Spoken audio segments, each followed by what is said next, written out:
Hello friends, welcome to movie meter. और आज के वीडियो में हम बात करेंगे द थिंग मूवी की। यह फिल्म 1982 में रिलीज हुई फिल्म द थिंग की सेम नेम वाली प्रीक्वल है। प्रीक्वल यानी कि आगे की कहानी।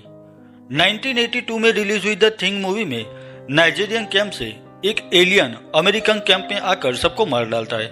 अब 2011 में रिलीज हुई द थिंग प्रीक्वल में उस एलियन की और नाइजीरियन कैंप की स्टोरी दिखाई गई है। ईयर 2011 में रिलीज हुई इस फिल्म को IMDb पर 6.2 आउट ऑफ 10 स्कोर मिला है। वही रोटन टोमेटो पर इसे 34% एंड ऑडियंस स्कोर 42% मिला है। वीडियो में आगे बढ़ने से पहले एक रिक्वेस्ट है कि अगर आपने 1982 में रिलीज हुई द थिंग मूवी के एक्सप्लेनेशन अभी नहीं देखी है तो उसे पहले देख ले, जिससे आप इस मूवी के कॉन्सेप्ट को इजीली समझ सके।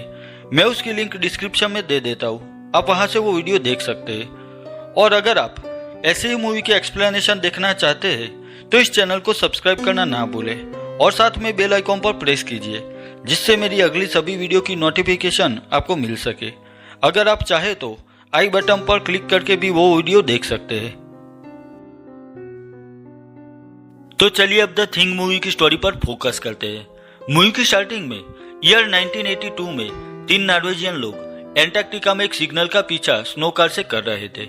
अब एक जगह आकर वह लोग रुक जाते हैं क्योंकि वहां पर वह सिग्नल बहुत ही ज्यादा तेज हो जाता है और वहां पर बर्फ में बड़ी दरार हो जाती है और वह सभी उस कार के साथ एक क्रैक में नीचे फंस जाते हैं।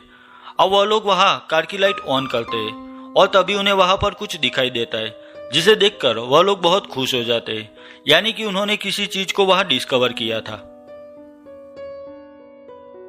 दूसरा सीन दिखाया गया है जिसमें कैट नाम की लड़की दिखाई गई है जो फॉसिल्स को स्टडी करके बता सकती थी कि वह चीज क्या है और कितनी पुरानी है।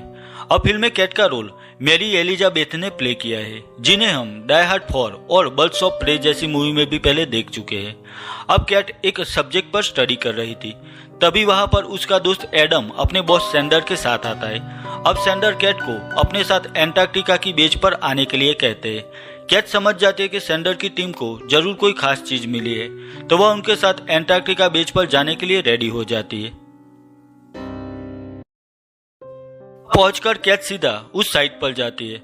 वहां का नजारा देखकर कैट चौंक जाती है क्योंकि उस जगह पर एक बहुत बड़ी एलियन शिप थी जिसे एक एडवर्ड नाम का बंदा कम से कम 100,000 ईयर जितनी पुरानी मानता है। अब वो स्पेसशिप देखने के बाद वह सभी लोग मिलकर उस स्पेसशिप से निकले हुए एलियन की बॉडी देखते हैं जो बर्फ में जमी हुई थी। उस एलियन बॉडी को देखकर कैट डर जाती है क्योंकि उसने कभी ऐसा अजीब एनिमल नहीं देखा था। अब सैंडर कैट से कहता है कि इस एलियन बॉडी को बर्फ से बाहर निकालने में कितना वक्त लगेगा। तब कैट कहती है कि इसमें कम से कम आधा दिन लग जाएगा। उस एलियन बॉडी को वहां से बाहर निकाला जाता है। उसकी बॉडी अब भी आइस क्यूब में थी। अब सैंडर कहता है कि वह उस आइस बॉक्स में ड्रिल करके उस एलियन बॉडी के टिश्यू सैंपल लेना चाहता है, जिससे वह उस सैंपल पर एक्सपेरिमेंट कर सके।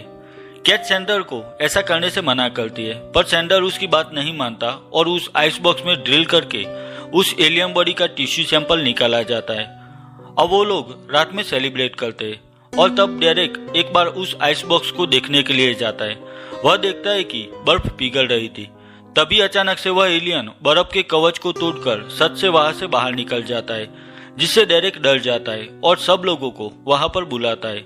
अब सब लोग वहां आकर देखते हैं कि वह आइस बॉक्स खाली था और उसमें रखा हुआ एलियन जिंदा था और बाहर निकल चुका था। अब सब लोग डिवाइड होकर उस एलियन को ढूंढने में लग जाते हैं। वहां एक जगह कुत्ता गायब था और वहां पर खून के धब्बे थे। वही दूसरी ओर हेनरिक और ओलव नाम के टीम मेंबर्स को वह एलियन दिखाई देता है। वो एलियन वहां अचानक हमला करके हेनरिक को मार डालता है। यह देखकर ओलव सब लोगों को वहां बुलाता है। वह सब उस एलियन पर गोलियां चलाते हैं और आखिर में फायर गन से उस एलियन को हेनरिक के साथ जला देते हैं क्योंकि हेनरिक भी मर चुका था। अब वह बॉडी देखकर सब लोग समझ जाते हैं कि वह एलियन हेनरिक की बॉडी से जुड़ रहा था। कैट हेनरिक के ब्लड सेल्स को माइक्रोस्कोप से चेक कर रही थी। वहां पर एलियन के सेल्स हेनरिक के ब्लड सेल्स पर अपना कंट्रोल करते हुए दिखाई देते हैं, यानी कि वह कॉपी कर रहे थे। यह देखकर कैट चौंक जाती है। वही ओलव की तबीयत बहुत खराब थी, तो कार्टर और बाकी टीम मेंबर उसको हेलीकॉप्टर में लेकर हॉस्पिटल की ओर जा रहे थे। उसी वक्त कैट को वॉशरूम में कुछ टूटे हुए दांत मिलते हैं और वहां पर काफी खून था। यह सब देखकर कैट समझ जाती है कि आखिर क्या हो रहा है। तो वह बाहर आती है और हेलीकॉप्टर की ओर इशारा करके सबको नीचे आने के लिए कहती है। अब कार्टर यह देखकर हेलीकॉप्टर लैंड करने की कोशिश करता है। तभी अचानक से ब्रिक्स बदलने लगता है, यानी कि एलियन सेल्स ने उसकी बॉडी पर कंप्लीट कंट्रोल कर दिया था। वह सामने बैठे ओलाव पर हमला करता है और तब हेलीकॉप्टर आउट ऑफ कंट्रोल होकर दूर पहाड़ के पीछे क्रैश हो जाता है। तब कैट वापस वॉशरूम आकर देखती है तो वह सारा खून वहां से किसी ने साफ कर दिया था। कैट बाहर आकर सबको कहती है कि उस एलियन के सेल्स जिंदा है और जलाने से उन्हें कोई फर्क नहीं पड़ता। वह एलियन सेल्स किसी भी लिविंग पर्सन को बदल सकता है।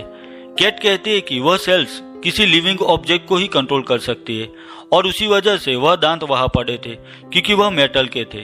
अब कैट की बातों को कोई सीरियसली नहीं लेता। सब लोग उस हेलीकॉप्टर को ढूंढने की बात कर रहे थे, पर वहां सिर्फ एक जूलियट नाम की लड़की ही कैट की बात मानती है और कैट की मदद करने की बात वो करती है। अब जूलियट कैट को एक रूम में लेकर आती है। अब कैट का ध्यान कहीं और था। तभी जूलियट अचानक बदलने लगती है और वह कैट पर हमला कर देती है। कैट वहां से बच निकलती है, पर वह एलियन कार्ल को मार देता है। तभी लार्स वहां एक फायर गन से उस एलियन को जला देता है। अब कैट सबको कहती है कि अब भी टीम मेंबर्स में कोई भी इंफेक्टेड हो सकता है और अभी यही ठीक रहेगा कि कोई भी यहाँ से बाहर न जा पाए। तो वह सभी जानबूझकर सब स्नो कार खराब कर देते हैं। वही लार्स कैट को कुछ ग्रेनाइट भी दिखाता है जिसे जरूर पड़ने पर वह लोग इस्तेमाल कर सके। अब वह देखते हैं कि वहां उस हेलीकॉप्टर क्रैश से बचकर कार्टर और डेरेक वहां पर आते हैं। सब लोग कहते हैं कि ऐसे हेलीकॉप्टर क्रैश से कोई नहीं बच सकता। सबको शक होता है कि यह दोनों एलियन है। वह सब उन दोनों को मारना चाहते थे, पर तभी कैट सबको ऐसा करने से रोकती है और उन दोनों को क्वारंटाइन कर देती है। वही एडम और सैंडर वहां पर लैब में काम कर रहे थे। तब एडम कुछ काम की वजह से बाहर जाता है। जब वह वापस आता है तो उनकी लैब किसी ने जला दी थी। अब लार्स और जोनास कार्टर और डेरेक को टेस्ट करने के लिए जाते हैं, पर तब लार्स को कोई खींच लेता है। अब जोनास वापस आकर सबको कहता है कि लार्स गायब है और वहां पर कार्टर और डेरेक भी नहीं थे। तो सबको यकीन हो जाता है कि कार्टर और डेरेक भी बदलकर एलियन बन चुके हैं। तभी वहां कार्टर और डेरेक आ जाते हैं। वह दोनों सबको कहते हैं कि उन्हें कुछ भी पता नहीं, पर तब पेडर उन पर गोली चलाने जा रहा था। तभी कार्टर पेडर को मार डालता है। अब उस वक्त एक गोली पेडर की फायर गन टैंक पर लगती है जिससे वह लीकेज हो जाती है। तब वहां पर बड़ा धमाका होता है और धमाके की वजह से वहां एडवर्ड बेहोश हो जाता है। एडवर्ड को वहां से दूसरे रूम में लेकर जा रहे थे। तभी एडवर्ड का हाथ अलग होकर अपने आप एक क्रीचर में बदल जाता है और वह जोनास को इन्फेक्ट कर देता है। वही कार्टर उस क्रीचर को जलाना चाहता था, पर वह फायर गन खराब हो गई थी। तब एडवर्ड भी पूरी तरह से बदल जाता है और वह डेरेक पर हमला करके उसे मार डालता है। वही एडवर्ड एलन को नीचे फेंक देता है और उस पर भी हमला करके उसे घायल कर देता है। अब एडवर्ड की बॉडी धीरे धीरे एलन की ओर आगे बढ़ती है और एलन की बॉडी से जुड़ने लगती है। एलियन के दो मुंह हो गए थे। तभी कैट फायर गन से डेरेक और जोनास को जला देती है, पर उस दौरान वह एडवर्ड और एलन का जॉइंट क्रीचर कहीं चला जाता है। कैट और कार्टर उस क्रीचर को ढूंढने में लग जाते हैं। अब वो क्रीचर भी उन्हें ढूंढ रहा था। वह अचानक से कार्टर पर हमला कर देता है, पर तभी अचानक वहां पर कैट आ जाती है और उस क्रीचर को जला देती है। यानी कि 1982 की द थिंग मूवी में जो दो मुंह वाली लाश मिली थी वह यही थी। अब कैट और कार्टर देखते हैं कि सैंडर वह स्नो कार ठीक करके कहीं जा रहा था, तो वह दोनों भी उसके पीछे जाते हैं। अब कैट ने फायर गन का फ्यूल भर दिया था और ग्रेनेड भी ले लिया था जो उसे लार्स ने दिया था। अब वह दोनों उस स्पेसशिप तक आ जाते हैं। वह दोनों स्पेसशिप पर खड़े थे। तभी कोई अचानक वह शिप स्टार्ट कर देता है। तभी कैट अचानक फिसलकर उस स्पेसशिप में चली जाती है, तो कार्टर भी उसे बचाने के लिए पीछे चले जाता है। कैट उस शिप में थी। वह देखती है कि उसके पीछे सैंडर आता है जो कम्प्लीटली बदलकर एक क्रीचर बन चुका था। वह कैट पर हमला करता है, पर कैट उससे बचकर एक जगह छिप जाती है, पर उस हमले में वह ग्रेनाइट नीचे गिर जाता है। वह ग्रेनाइट लेने के लिए आगे बढ़ती है। वह ग्रेनाइट उसके पास था, पर तभी वह सैंडर का क्रीचर कैट को खींचकर वहां से बाहर ला देता है और वह कैट पर हमला करने के लिए अपना मुंह खोलता है। तभी कैट वह ग्रेनाइट सीधा उसके मुंह में फेंकती है और तब वहां पर बड़ा धमाका होता है। उसी वक्त कैट और कार्टर वहां से भागते हैं और उस बड़े धमाके की वजह से स्पेसशिप का इंजन स्टॉप हो जाता है। कैट और कार्टर सही सलामत बाहर आ जाते हैं। वही वो स्पेसशिप धमाके की वजह से बाहर दिखाई देने लगती है और वहां पर बड़ा खड्डा बन जाता है।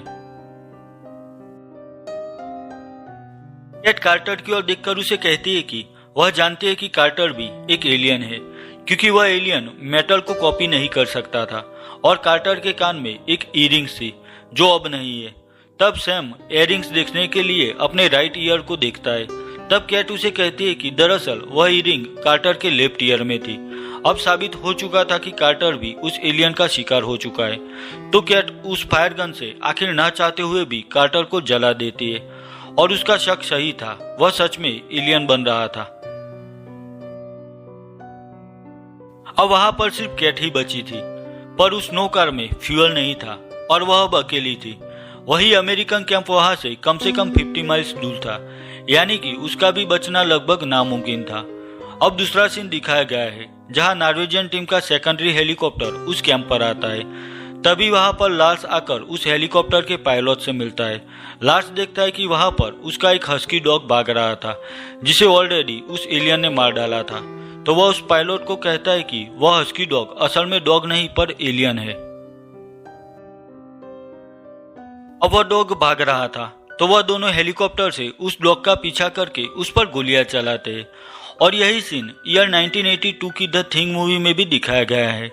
और यह दो नॉर्वेजियन लोग और कोई नहीं पर लार्स और वह पायलट थे जो उस एलियन को मारना चाहते थे जो अभी उस हस्की डॉग के बॉडी में था। और यही सीन के साथ ईयर 1982 की थिंग मूवी की शुरुआत होती है और बस इसी सीन के साथ ही द थिंग मूवी खत्म हो जाती है। बस यहीं पर द थिंग 2011 मूवी की एक्सप्लेनेशन खत्म करता हूँ। अगर यह वीडियो आपको अच्छी लगी है तो इसे लाइक और शेयर कीजिए और मेरे लिए कोई भी सजेशन है तो मुझे कमेंट सेक्शन में कमेंट करके बताइए।